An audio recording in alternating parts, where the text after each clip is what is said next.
The billionaire smile didn't reach his eyes. Up in the glass-walled penthouse dining room, where the chandeliers were cut like ice and the air smelled like truffle butter and old money, Lucien Vance leaned back in his chair and spoke in French like it was a private joke only the important people deserved to hear. The men around him chuckled on cue. Someone lifted the phone to record. A guard in a tailored suit drifted one step closer to the service corridor, blocking the only clean exit. Mara stood with a water carafe in both hands, posture perfect, face blank, the way the job demanded. She kept her gaze low, like the marble floor was fascinating. But she felt the entire room tilt toward her, hungry for a small public cruelty. Lucien tapped a single folded slip of paper against the tablecloth. He said one more line in French, slower this time, turning it into a spectacle. Then he switched to English and nodded at her like she was a trained animal. Translate this. The room held its breath. Mara unfolded the paper with fingers that did not shake. She read one line, just one, and when she spoke, she didn't raise her voice. She didn't argue. She didn't apologize. She answered in plain American English, calm, precise, almost polite. Yet the cadence was wrong in a way that made the skin on the back of several necks tighten at once. It sounded like a password wrapped in a sentence. A silver fork slipped from someone's hand and clicked against a plate. An older man at the far end of the table froze mid-sip, eyes locked on Mara like he'd just seen a ghost walk in through the kitchen door. Lucien's smirk cracked just slightly, as if something inside him recalculated. Mara held his gaze for the first time all night, and the guard by the corridor stopped moving. If she was wrong, she would be fired before she reached the elevator. If she was right, she might not reach the elevator at all. Lucien's voice lowered. Say that again. Mara didn't. She simply refolded the slip of paper, placed it back on the linen, and stepped half a pace away like nothing had happened.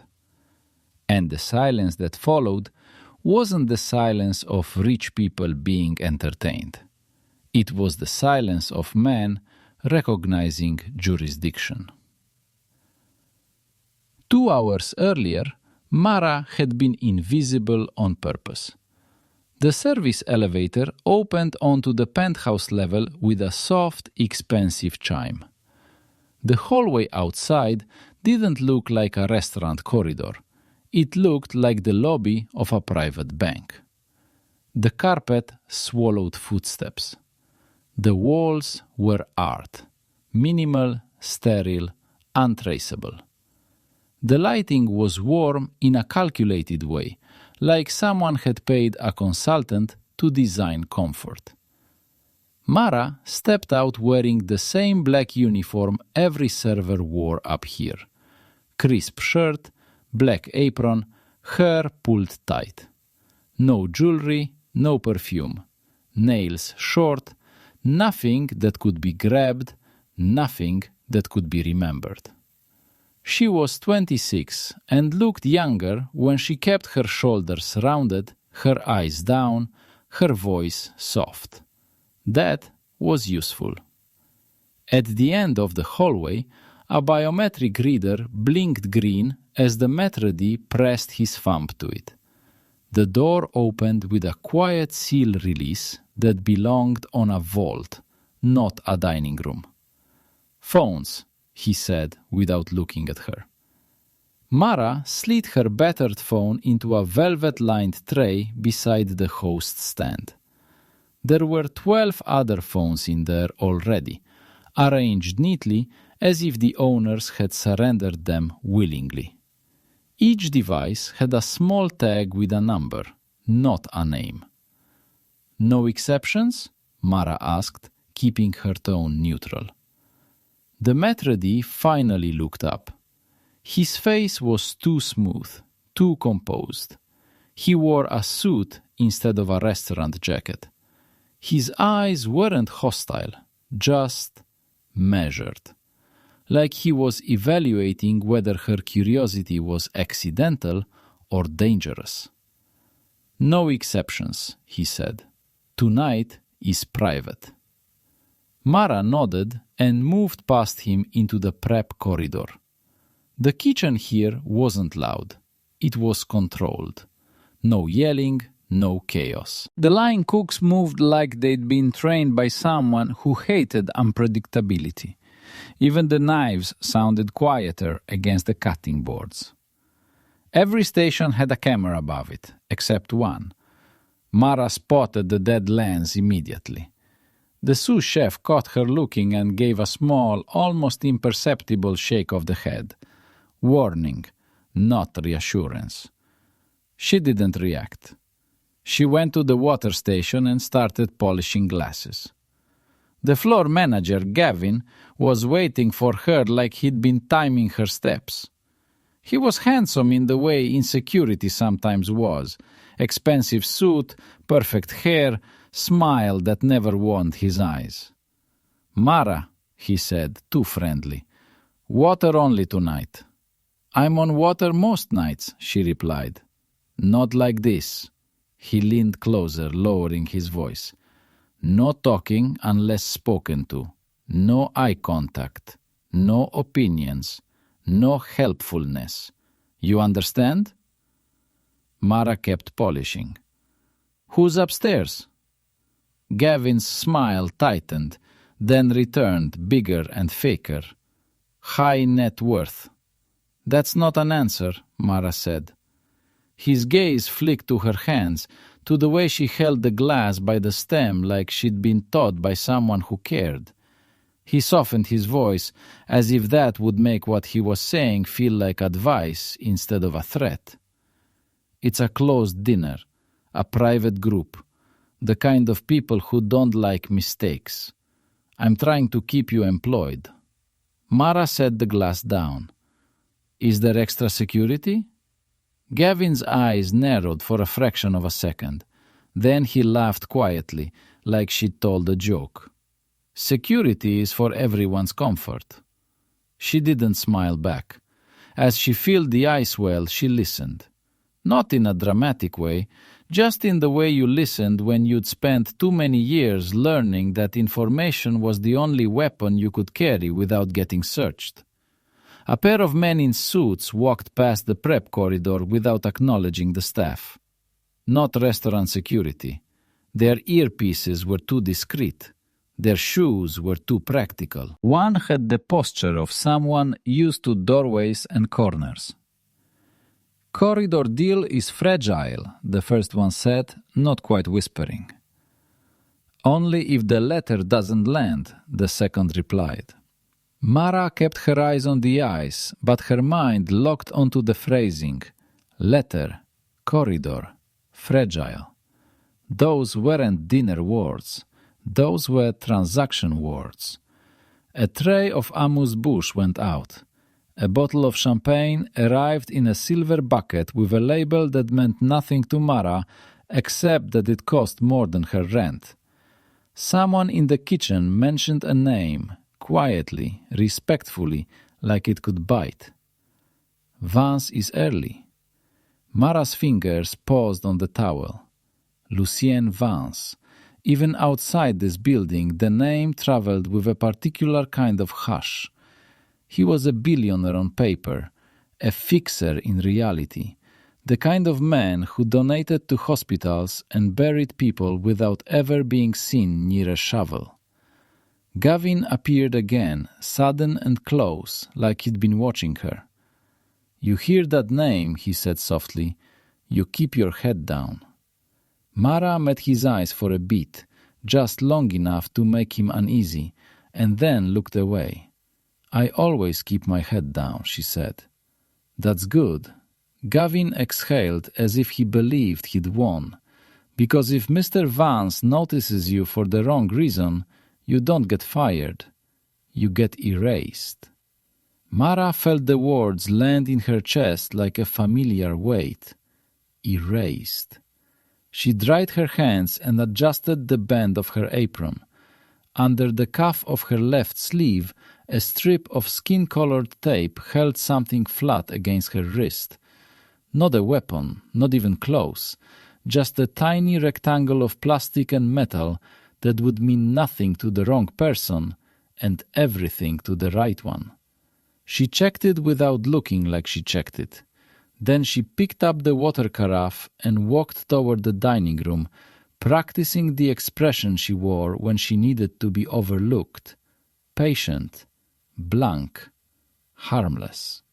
The door to the penthouse dining room opened, and the sound inside was not laughter. It was anticipation. And the first thing Mara saw wasn't the table. It was the man standing just off to the side, near the art on the wall, like he owned the air. Lucien Vance turned his head slightly as she entered, eyes sliding over her uniform, her posture, her face, with the casual entitlement of someone deciding whether a thing was useful. For a second, his gaze lingered, not on her name tag, on her eyes. Mara kept moving, careful and silent, and told herself the same thing she told herself every time she walked into a room like this. Be invisible. Be boring. Be unmemorable. But as she poured the first glass of water, Lucien's voice carried across the table, smooth and amused, and she heard him begin to speak in French, turning the language into a blade. Mara didn't look up. She didn't need to. She could already feel where the night was headed. Lucien Vance didn't raise his voice. He didn't need to. He spoke in French like he was choosing silk ties. Slow, deliberate, designed to signal taste and superiority at the same time. The men around the table responded with soft laughter, the kind that said they understood the joke and wanted him to know it. The woman in the dark red dress leaned closer to him, pretending to follow every word. Mara moved clockwise around the table, refilling glasses that weren't empty, hands steady, eyes down. She counted the people without counting them. 8 guests, 2 seats deliberately left open. 4 guards she could see, at least 2 she couldn't. Lucien's French grew sharper. He let it drift just loud enough for the staff to hear pieces of it. A remark about service, about standards, about how places like this hired anyone now. The woman laughed again, louder this time. Mara felt the familiar pressure behind her ribs. Not anger, not fear. Calculation. She caught fragments as she passed behind Lucien's chair. He wasn't just talking to show off.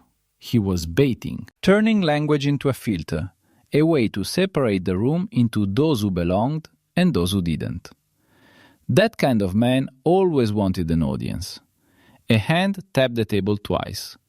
Lucien switched to English with a smile that looked friendly from far away and surgical up close.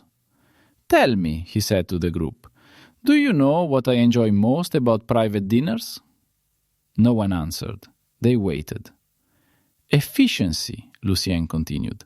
"No translators, no misunderstandings, just clarity."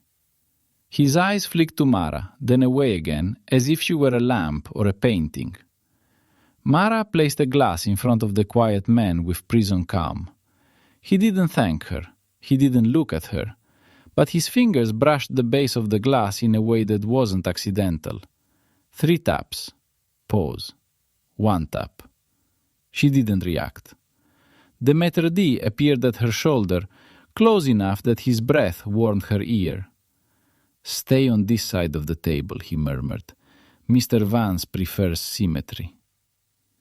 Mara nodded and adjusted her route.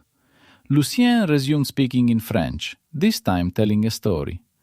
The tone shifted, less mocking, more intimate. He wanted to be admired now, not feared. As Mara poured water for the woman in red, she noticed the woman's hand tremble slightly when Lucien laughed. The laugh was soft, controlled, practiced. The woman's reaction wasn't. Lucien gestured with his fork toward the center of the table. "Before we eat," he said in English, "there's a small matter I want to settle. A letter arrived this morning." He reached into his jacket and produced a folded slip of paper. Mara felt the room tighten. Lucien didn't open it. He let it sit on the linen right in front of him like a loaded object. "It's written in French," he said casually, "which is charming, but also inconvenient." The man with prison calm shifted in his chair. The diplomat woman's expression hardened just a degree. Lucien smiled.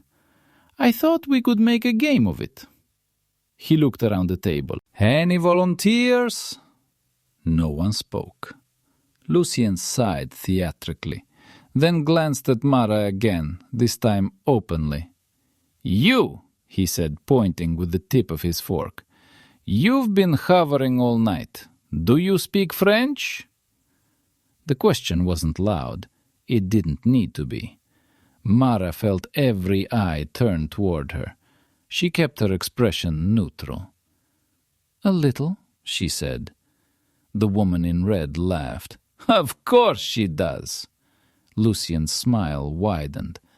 "Perfect. Translate it for us." Mara hesitated for exactly the right amount of time. Not too long, not too eager. "I'm not authorized to—" Lucien waved a hand. "It's harmless. One line. Consider it a tip opportunity." Gavin appeared at the edge of the room, pale, hands clasped like he was praying. He didn't intervene. He didn't meet Mara's eyes. Mara stepped closer to the table. Lucien slid the paper toward her with one finger. "Go on," he said, switching back to French for a brief, cutting remark that drew laughter again. Then he repeated himself in English. "Translate this." Mara picked up the paper. The handwriting was neat, deliberate, older than the ink pretended to be. She read the line once, no more. When she looked up, the room was waiting for her to fail. She didn't. She answered in English. Simple words, ordinary structure. But the rhythm was wrong. The phrasing carried weight where it shouldn't have. It wasn't translation. It was recognition. The effect was immediate. The quiet man's hand froze. The diplomat woman's gaze snapped to Lucien, sharp.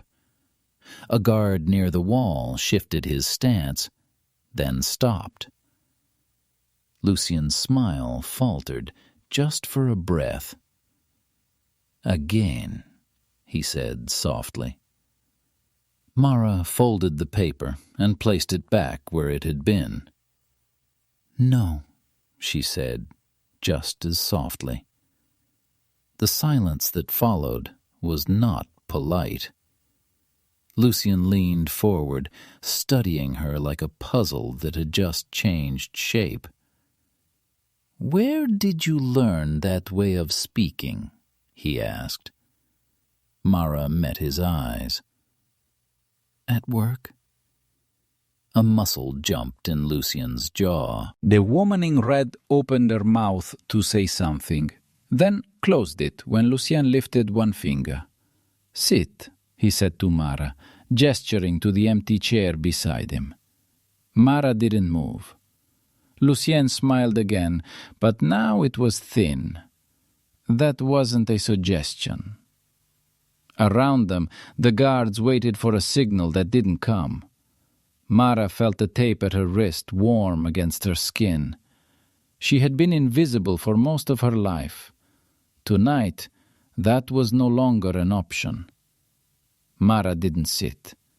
Not because she was defiant, because sitting would mean accepting the frame Lucien Vance had just tried to force on her, that she was a novelty, a trick, something to be examined for entertainment.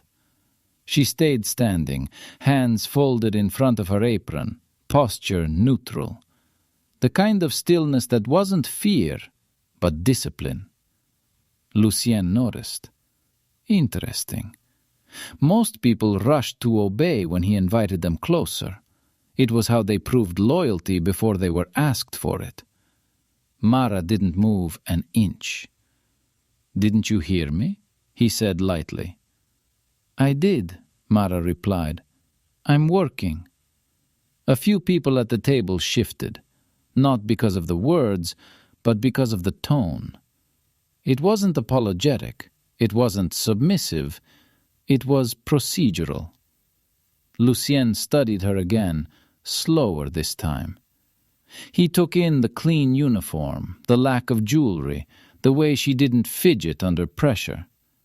The room waited to see which way his mood would break. Then he laughed. "Of course you are," he said. "My mistake." The tension eased a fraction.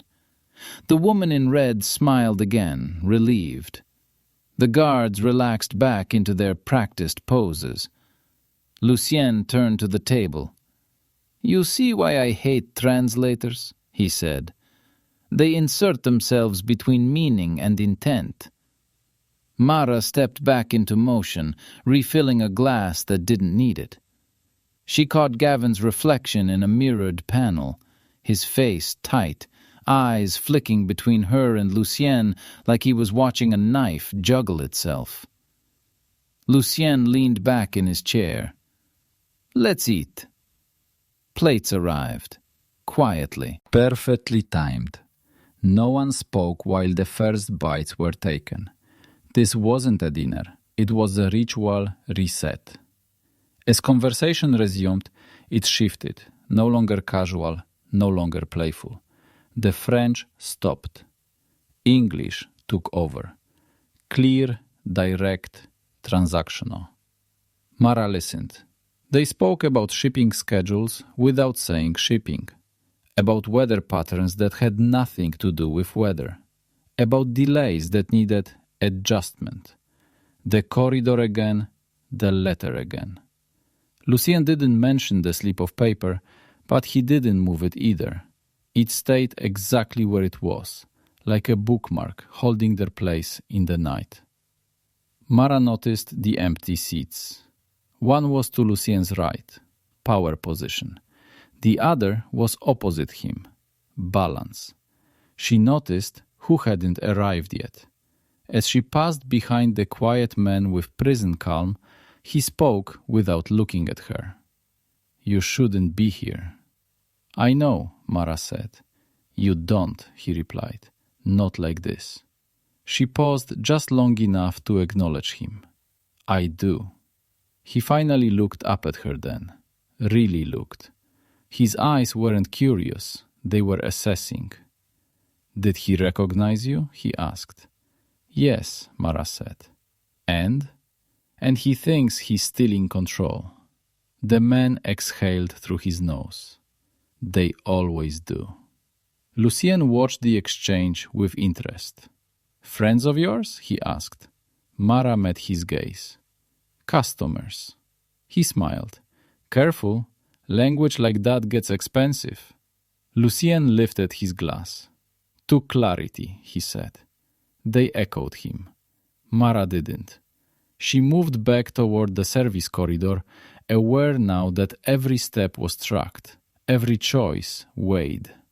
The maitre d' intercepted her near the door. "You don't belong in that conversation," he hissed. "I wasn't invited," Mara said calmly. "I was instructed." The maitre d' stared at her, then leaned closer. "You embarrassed him." "No," Mara said. "He embarrassed himself." His face tightened. "Do you know where you are?" "Yes." "Then you should know what happens to people who disrupt." Transactions? Mara finished. He froze. She didn't wait for permission. She stepped past him and into the prep corridor, heart steady, pulse controlled. Her wrist buzzed once under the tape. Just once. Confirmation. She reached the water station and set the carafe down, hands finally shaking now that she was out of sight. Lucien Vance hadn't meant to pick her. He'd meant to use her. And now that he'd recognized her voice, the night had changed shape. The question wasn't whether she could leave. It was whether he would let her. Lucien let the room breathe again. He talked about food, about a vineyard he'd discovered, about how difficult it was to find quality these days. The others followed his lead, relieved to slip back into something familiar, money pretending to be culture. But the game had changed. Mara felt it in the way the guards repositioned, subtle and quiet. One shifted closer to the service corridor. Another angled himself so he could see both exits at once. No one touched an earpiece. That meant instructions were already in. Lucien didn't look at her again for several minutes. That worried her more than the attention. She moved between tables, refilling water, clearing crumbs, doing exactly what she was supposed to do. Invisible again on the surface. But now invisibility felt like a choice, not a weakness. The woman in red leaned toward Lucien and said something low and sharp. He responded with a murmur and a small shake of his head. Dismissal. Then Lucien reached for the folded slip of paper. He didn't open it. He just tapped it once with his fingertip. "Let's clarify something," he said to the table. "We all appreciate efficiency, yes? No wasted time, no ambiguity." The quiet man with prison calm didn't answer. Lucien smiled at him anyway. "This letter," he continued, "is supposed to remove ambiguity. A confirmation, a bridge." Mara felt her spine tighten. Lucien looked at her again. And yet, when our server translated it, the room reacted. He let that hang there. The diplomat woman spoke up, careful. "You asked for a translation." "And I got something else," Lucien said. "Didn't I?" His eyes stayed on Mara. "Tell me, was that translation or commentary?" Mara didn't answer immediately. She took one step closer to the table, just enough to be heard without raising her voice. "It was acknowledgement," she said. Lucien laughed softly.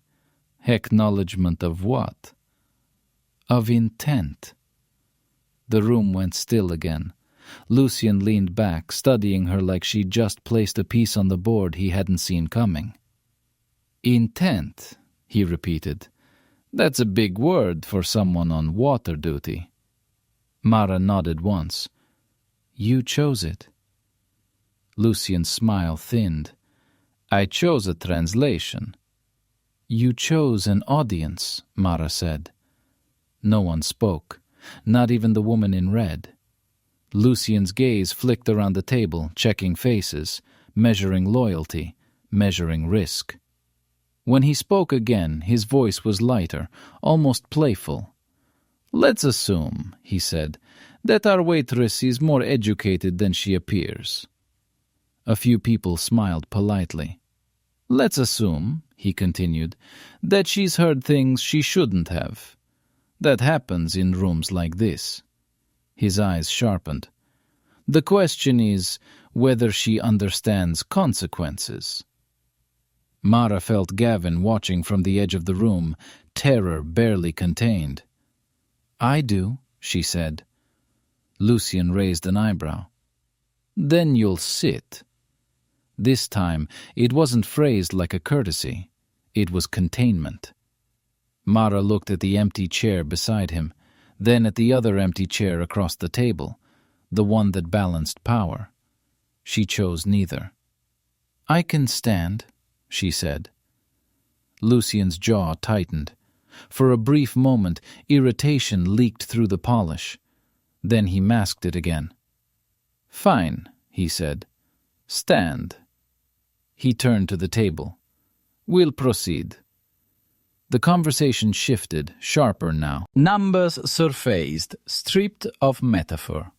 Timelines, percentages, consequences. Mara listened.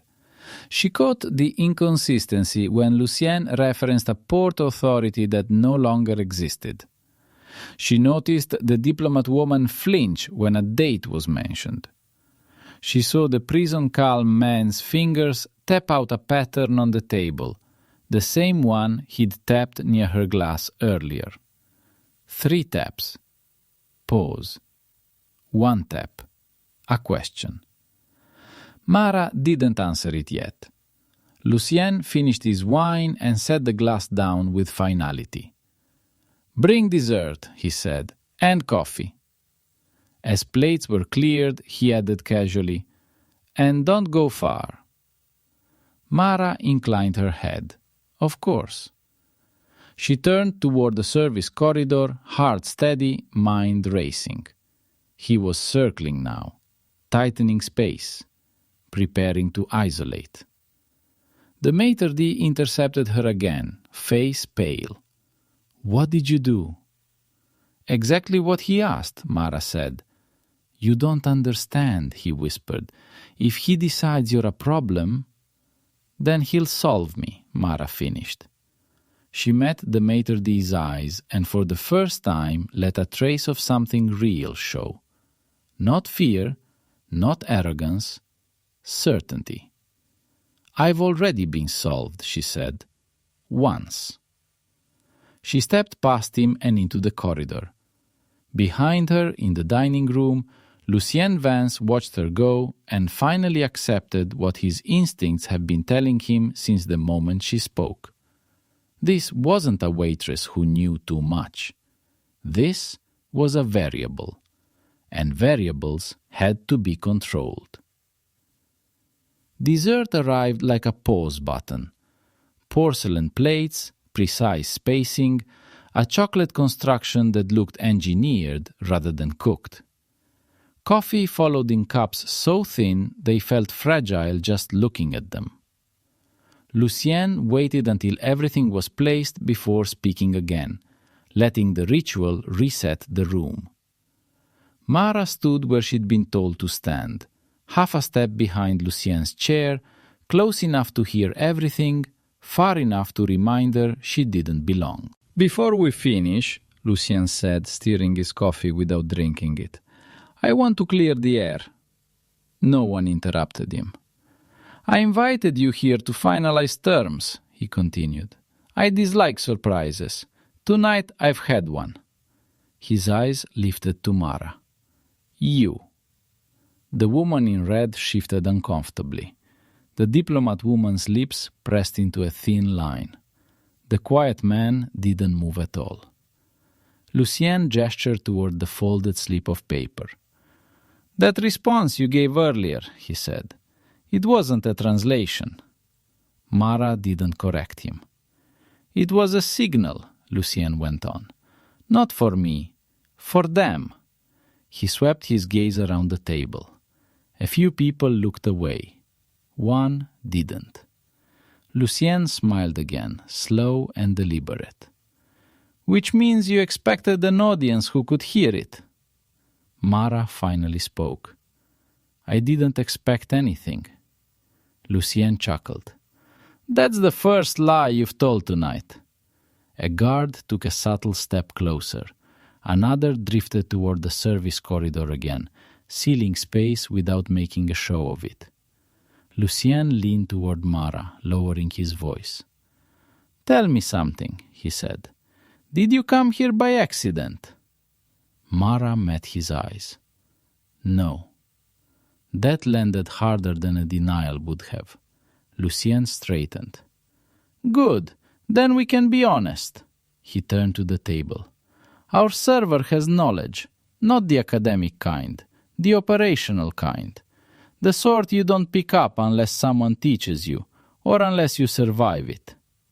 No one contradicted him. Lucien tapped the folded paper again.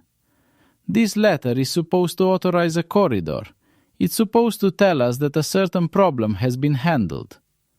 The quiet man finally spoke. You said it had. Lucien nodded. I did. Mara felt the weight of that word settle. Had. Lucien continued. But when she responded, it implied something else. He looked at her. What did it imply? Mara took a breath. That the problem wasn't resolved. It was reassigned. The room went cold. The woman in red stared at Lucien. Is that true? Lucien didn't answer immediately. He watched Mara instead. You're careful with words, he said. That's good, but you should know when to stop using them. Mara nodded. You should know when they stop working. A sharp intake of breath came from somewhere down the table. Lucien's smile vanished, not replaced by anger, by focus. You're standing very close to a line, he said quietly. I know, Mara replied. I crossed it earlier. Lucien glanced at the guards, then back to her. You don't look afraid. I'm managing, Mara said. He laughed once, sharp and humorless. You think you're protected? No, Mara said. I think I'm useful. Lucien's eyes narrowed. To whom? Mara didn't answer. That was the moment Lucien decided to stop pretending this was entertainment. Sit, he said again, this time pointing to the chair across from him. Mara hesitated. Not long, just enough to show she was choosing. Then she sat. The effect was immediate. Conversation died. Guards stiffened. Gavin looked like he might pass out. Lucien leaned forward, elbows on the table, voice low enough that only the people closest could hear.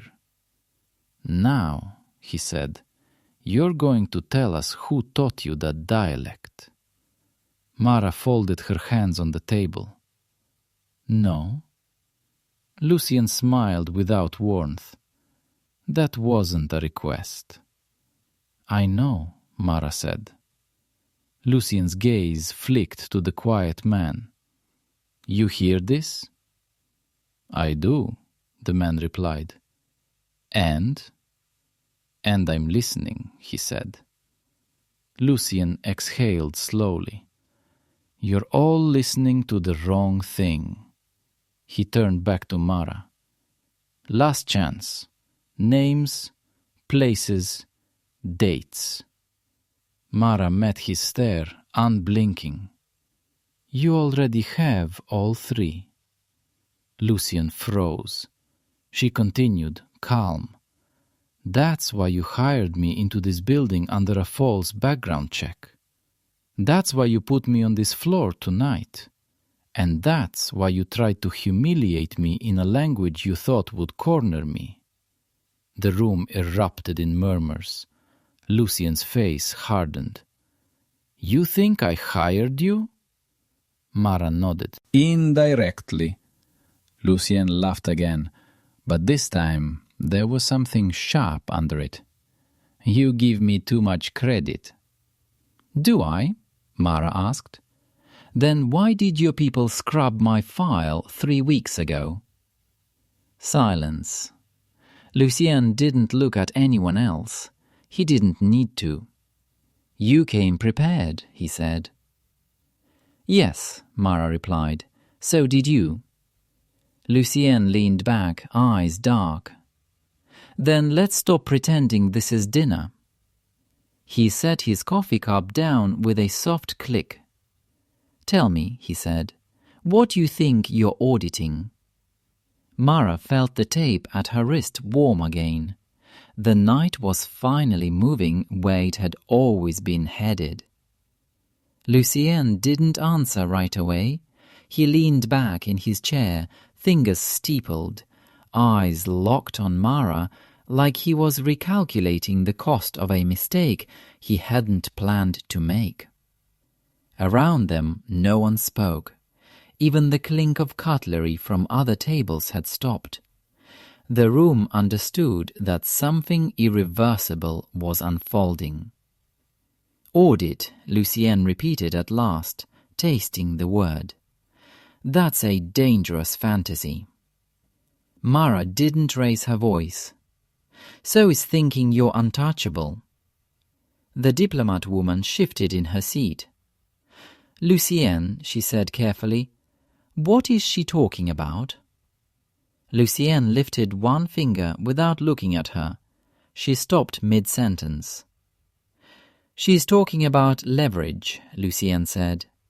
"And leverage only works if someone else agrees it exists."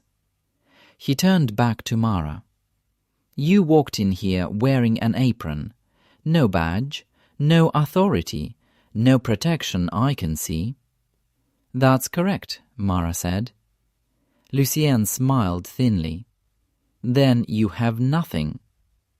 Mara tilted her head slightly. "You're sure?" He didn't answer. Mara continued, her tone measured, professional. "You invited 12 people here under the assumption that you controlled the language of the room. Who spoke?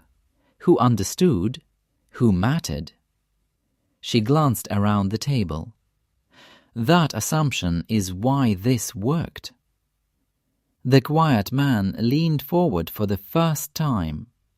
"Worked how?" Mara met his eyes. "You're all here because of the corridor, because you were told the risk had been neutralized," Lucien interjected smoothly. "It has been." Mara nodded. "That's what the letter claims." Lucien's gaze sharpened. "Careful." "The letter," Mara said, ignoring him, "uses a phrasing that only appears in one family of communications. Internal, non-public. It implies finality." She looked back at Lucien. "But when you asked me to translate it, you didn't want meaning. You wanted authentication." Lucien's jaw tightened. "You wanted someone neutral," Mara went on, "to say in front of witnesses that the words were real." The woman in red's eyes widened slightly. "Is that true?" Lucien didn't look at her. Mara leaned back in her chair. "The problem is, real messages don't need performances." Lucien laughed once, sharp. "You're making accusations." "I'm making observations," Mara said. "Accusations require power." Lucien leaned forward again, voice low. "And you don't have any." Mara lifted her left hand just enough for him to notice the faint outline under the cuff. Not revealing it, just acknowledging it. Lucien's eyes flicked there. "The corridor," Mara said, "moves money through 3 shells before it reaches the Port Authority. 2 of those shells are insured by the same institution." The quiet man's posture changed, subtly, alert now. Mara continued. "That institution doesn't like surprises, especially not letters that create exposure." Lucien's smile didn't return. "You're bluffing." Mara shook her head. "If I were bluffing, I'd be louder." Silence pressed in again. Lucien exhaled slowly. "You think a bank sent a waitress to threaten me?" "No," Mara said. "A bank sent a question. I came to listen." Lucien stared at her, searching for the crack, for fear, for ambition. He found neither. "You are very calm," he said. "I've done this before," Mara replied. The diplomat woman spoke again, unable to stop herself. "Done what?" Mara answered without looking away from Lucien. Being the last person in the room who still had options. Lucien straightened. You're implying that I don't. Mara met his gaze. I'm implying you're about to. A guard shifted his weight. Another glanced at Lucien, waiting. Lucien noticed. His voice hardened. Stand down. The guard froze. Lucien turned back to Mara. Let's assume, he said slowly, that you are not lying, that someone sent you, that this is an audit. Mara nodded once. Then you picked a very aggressive way to announce it. You picked the stage, Mara said. I just spoke when you told me to. Lucien's lips pressed together. For the first time that night, he looked genuinely irritated. Fine, he said. Let's talk structure. He gestured to the folded slip of paper. If that letter isn't valid, why am I holding it? Mara didn't hesitate. Because you needed to know who would recognize the difference.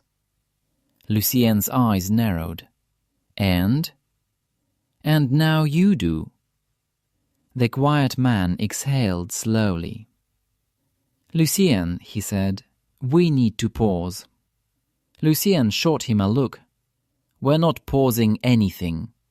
You are, the man replied calmly, because if she's right, this table just became evidence. The word landed like a dropped plate.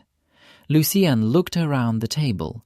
For the first time, he wasn't measuring them, he was counting them. And Mara could see the exact moment he realized something had gone wrong. Not because of what she said, but because of who was listening.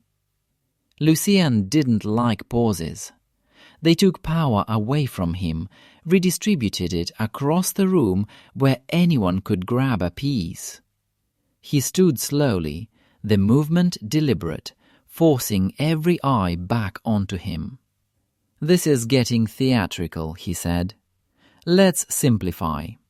He looked at Mara. If this table is evidence, as my friend here suggests, then evidence of what?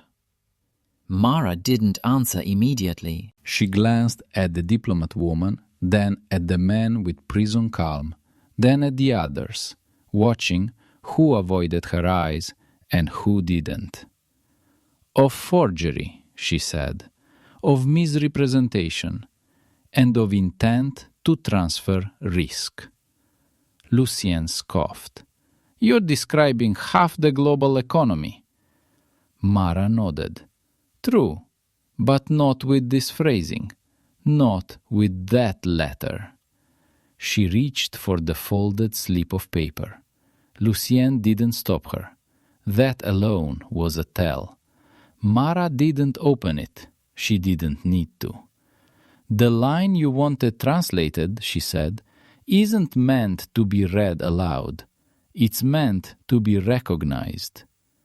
The quiet man leaned in. Recognized by whom? By the people who know what happens after, Mara replied. Lucien's voice sharpened. And what happens after? Mara looked at him. Someone disappears. Responsibility moves sideways. Money keeps flowing. The room shifted again, subtle but real. Lucien stepped closer to her chair, looming now. You're very confident for someone without a way out. Mara met his gaze. I have several. Lucien smiled thinly. Name one. The truth, she said, spoken in the right order. Lucien laughed, but no one joined him this time.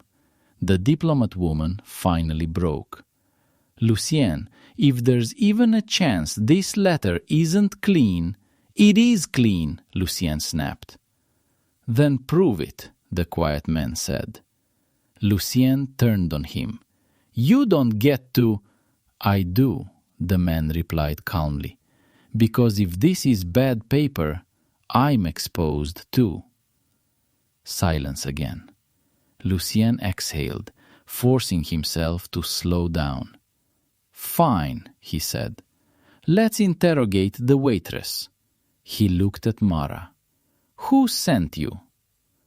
"No one you can threaten," Mara replied. Lucien leaned closer. "That's not an answer." "It's the only one you get," she said. Lucien straightened abruptly and snapped his fingers. One of the guards stepped forward, not aggressively, just enough to remind everyone that physical force was still on the table. "Let's be clear," Lucien said, voice cold now. "You walked into my house, you disrupted my deal, and you're implying crimes without proof." Mara looked at the guard, then back at Lucien. "If I wanted to imply," she said, "I wouldn't have made you repeat the line earlier." Lucien froze. "What line?" the woman in red asked. Mara didn't look at her. "The one he rephrased, slightly, when he thought no one would notice." Lucien's eyes darkened. "You're lying." Mara shook her head. "You changed one word." The quiet man's gaze snapped to Lucien. "Did you?" Lucien said nothing.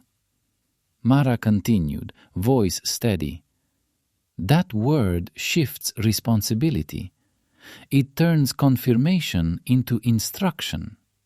Lucien slammed his palm onto the table. Cups rattled. "Enough!" The guards stiffened. Mara didn't flinch. "Say it again," she said quietly. Lucien glared at her. "What?"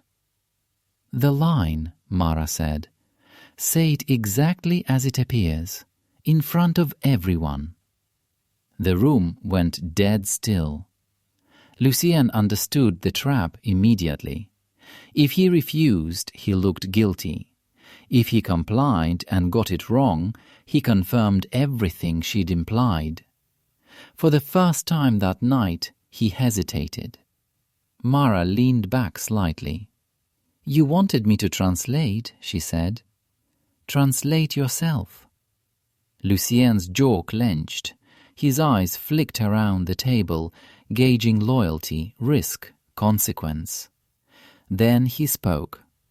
He repeated the line in French, confident, smooth, practiced. Mara didn't interrupt. When he finished, she nodded once. "Thank you." The quiet man exhaled sharply. "That's not the same." Lucien snapped his head toward him. "It is." "No," the man said, "it isn't." The diplomat woman looked between them, alarm rising. "What did he change?" Mara answered. "The subject." Lucien's smile vanished completely. Mara stood. "You just gave an order," she said calmly, "not a confirmation." The room erupted into overlapping voices, accusations, questions, fear. Lucien raised his voice. "Sit down." Mara didn't. "That," she continued, "is why this table just became evidence."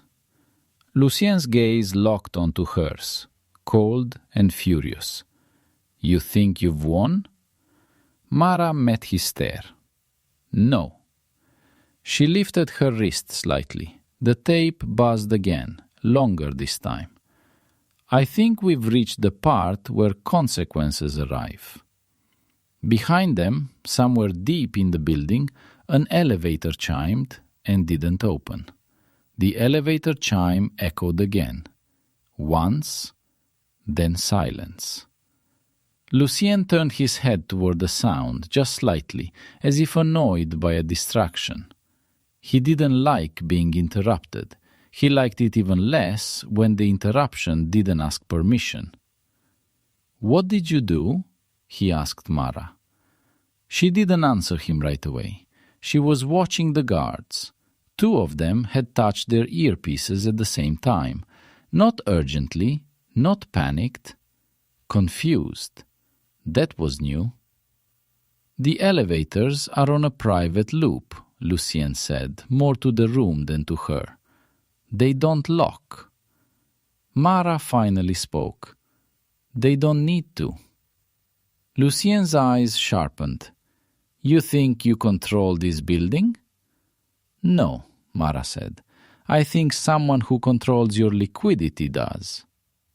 The diplomat woman stood abruptly. "Lucien, if accounts are being frozen—" "They aren't," Lucien snapped. A guard cleared his throat. "Sir?" Lucien shot him a look. "What?" The guard hesitated. "We've lost external signal. Not jammed. Revoked." The room shifted again, harder this time. Lucien slowly turned back to Mara. "You said this wasn't law enforcement." "It isn't," Mara said. "Then who," he demanded, "has the authority to do that?" Mara met his gaze, steady. "The same people who made you acceptable." The quiet man let out a low breath. "Internal compliance," he murmured. Lucien's jaw tightened. "That's not a real thing." "It is when the exposure is existential," Mara said. Lucien laughed, sharp and brittle. "You expect me to believe a bank sent a waitress to dismantle me?" "No," Mara replied. "They sent a test. You failed it when you tried to perform the letter instead of honoring it." Lucien leaned forward, voice low and dangerous. "You think they'll choose you over me?" Mara didn't hesitate. "They already did." Lucien stared at her, searching for uncertainty. He found none. "That letter," Mara continued, "was supposed to prove the corridor was safe, that no one would trace liability back upstream." She gestured lightly toward the table. "But you changed the language. You took ownership. That's a governance violation." Lucien's eyes flicked to the quiet man. "You believe this?" The man nodded once. "Enough to stop." Lucien's face darkened. "Stop what?" "The transfer," the man said. "The protection. The silence." The woman in red backed away from the table. "You said this was finalized." Lucien snapped. "It was." Mara interjected calmly. "It was staged." Lucien rounded on her. "You walked in here planning this." "Yes," Mara said. "You let me humiliate you," he said, incredulous now. "You let me put you on display." "I needed you to speak," Mara replied, "in front of witnesses." Lucien's lips pressed into a thin line. "You're enjoying this." "No," Mara said. "I'm finishing it."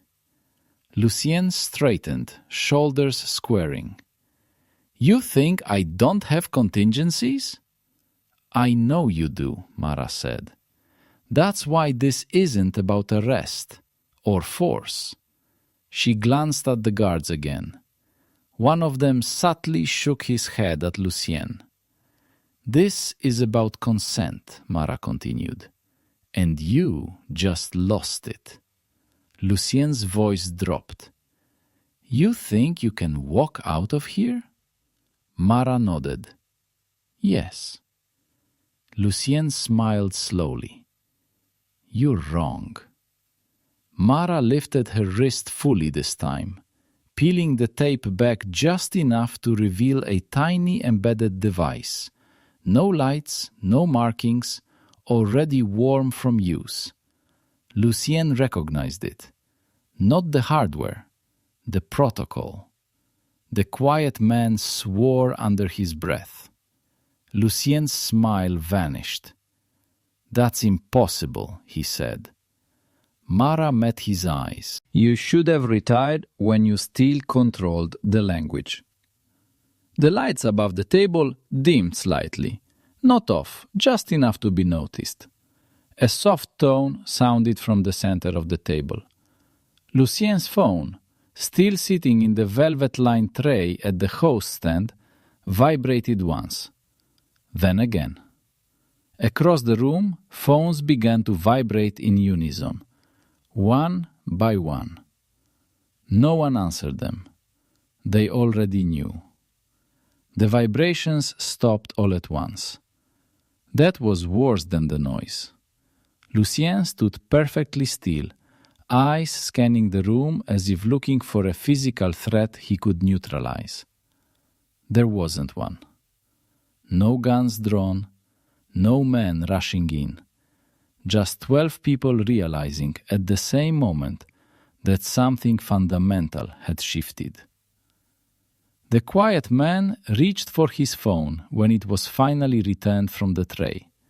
He didn't unlock it. He just stared at the screen, reading the notification preview. "Compliance hold," he said quietly. The diplomat woman swallowed. "Mine says provisional suspension." The woman in red's voice shook. "My account won't authenticate." Lucien didn't look at his phone. He didn't need to. He was watching Mara. "You set this in motion before you walked in," he said. Mara shook her head. "I verified it before I spoke." Lucien's jaw tightened. Semantics. "Language," Mara corrected, "still matters." Lucien laughed once, sharp and empty. "You think this ends me?" Mara considered him. "No." He smiled thinly. "Good, because it doesn't." Lucien straightened, turning back to the table. "Let's be rational," he said. "Temporary holds can be lifted. Audits close, people forget." The quiet man looked up. "Not this one." Lucien's eyes flicked to him. "You're choosing sides?" "I'm choosing survival," the man replied. "You changed the subject of the letter." Lucien snapped. "I clarified it." "You owned it," the man said. "That makes it yours." Silence. Lucien exhaled slowly. "So what now?" Mara answered. "Now the corridor is paused." Lucien scoffed. "Paused by whom?"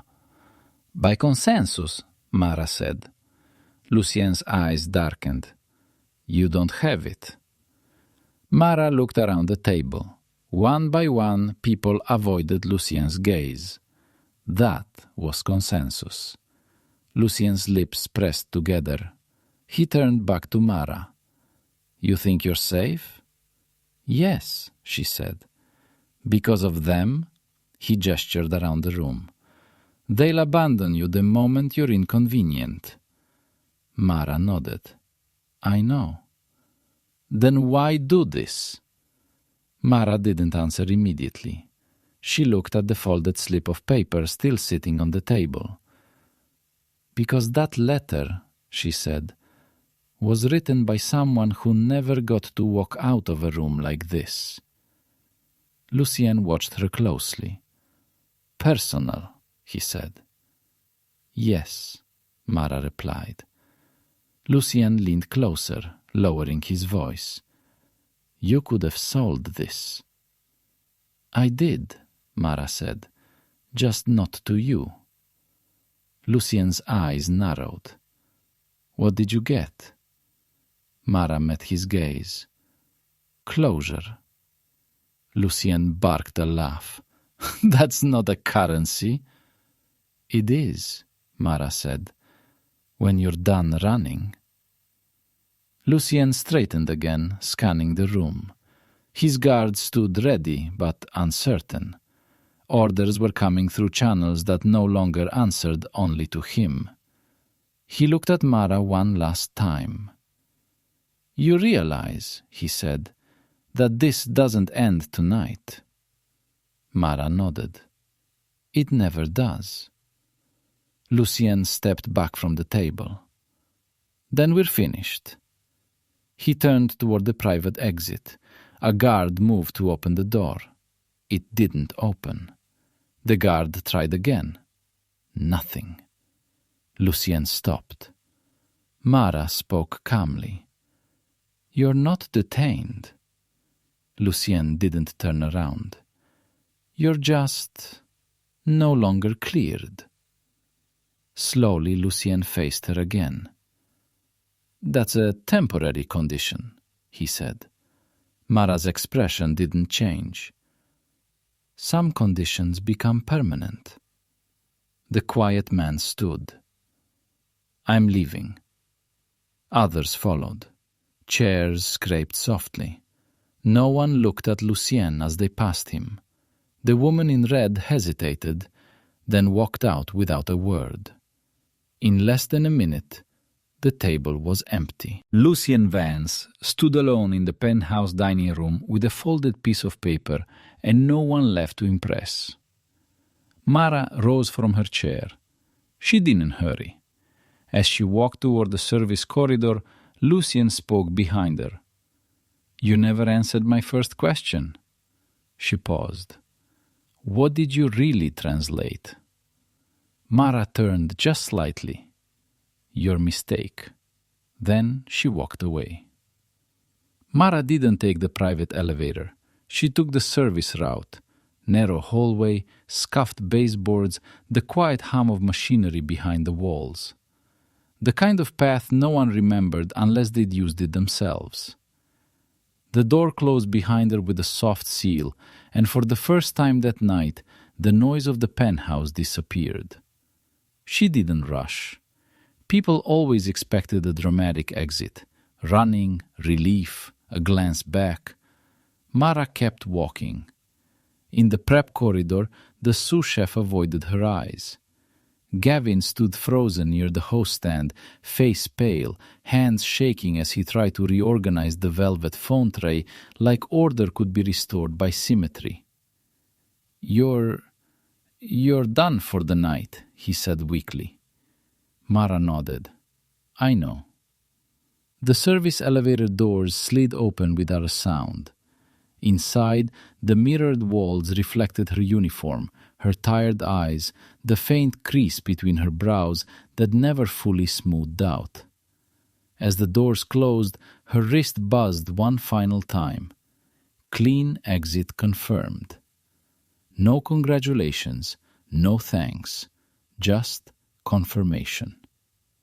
The elevator descended smoothly, floor by floor, carrying her away from the men who had once controlled entire cities with a few carefully chosen words. Above her, Lucien Vance remained in the penthouse dining room, alone. No guards rushing to his side, no phones lighting up with reassurances. Just a folded piece of paper on white linen and the quiet understanding that he had lost something more valuable than money. He had lost fluency. By the time the service elevator reached the ground floor, the building had already begun to forget him. Outside, the city was unchanged. Taxis hissed past on wet asphalt. A couple argued under an awning. Someone laughed too loud on a phone call that would be meaningless by morning. Mara stepped into the cool night air and blended into the crowd like she'd never left it. She didn't look powerful. She didn't look important. That was the point. Language had always been her weapon, not the kind you brandished, but the kind you placed carefully and let others trip over. Lucien had thought humiliation was a test. He hadn't realized it was mutual. Mara walked 3 blocks before she allowed herself to slow down. At the crosswalk, she paused, watching the signal change from red to green, listening to the rhythm of the city breathe. Somewhere behind her, accounts were being unraveled, names were being reassigned, protections quietly withdrawn. No one would ever call it justice. They would call it restructuring. Mara crossed the street and disappeared into the crowd, already shedding the night like an old skin. The world would keep moving. And next time someone smirked and said, "Translate this," they might think twice about who was listening. If you want more stories like this, you already know what to do.